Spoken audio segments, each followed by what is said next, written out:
तालमा सरकार दो बजेट दो तैयार कदाय दारायकान दिन रेना कथा उइहर भबी कते मेनखान हेमंत सरकार दो जहां बाय गुनी भबी अकादे दारायकान दिन रे हर कोआ उथनो बाबद नुआ आफते लगाव केदाय झारखंड एमपी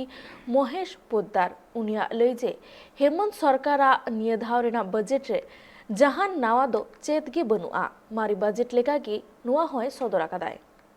देने वाला बजट है। और जब आज़ादी के 75वें वर्ष पे हैं तो हम एक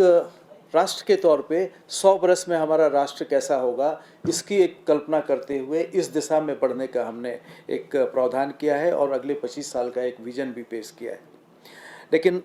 इसके साथ साथ चूँकि देश राज्यों से बनता है और अगर राज्य भी उस दिशा में नहीं बढ़े तो कहीं न कहीं हम पीछे रह जाएंगे। इस बात की चिंता हमें है कि हम झारखंड में कहीं पीछे नहीं रह जाए, कहीं देश और बहुत आगे, अन्य राज्य आगे नहीं बढ़ जाए और हम कहीं पीछे नहीं रह जाए, इस बात की चिंता है। का विवाद पिछली सरकार ने करीब करीब तय कर दिया था और उसमें नौकरियां भी सृजन होने लग गई थी, लेकिन फिर उन चीज़ों को जिंदा करके और नए सिरे से बात करने की जब मौका था, इन सारे लोगों को मौका मिला था, जब समय रहते वो अपनी एक नीति बना सकते थे, लेकिन उस समय टाल मटोल किया गया और एक जब नीति बन गई तो उसे फिर से उघाड़ करके फिर से एक विवाद खड़ा किया जा रहा है। और कार्यशैली ऐसी है कि 10 रुपया पेट्रोल सब्सिडी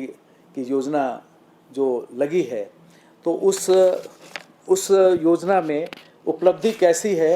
ये तो मुझे आंकड़े नहीं है मेरे पास, और शायद आंकड़े अब सार्वजनिक होंगे भी नहीं। शुरू के 2-4 दिन तो आंकड़े ज़रूर आए थे, अब शायद आंकड़े आने बंद हो गए हैं। लेकिन ये हकीकत है कि लोग इस योजना का लाभ उठाने से डर रहे हैं।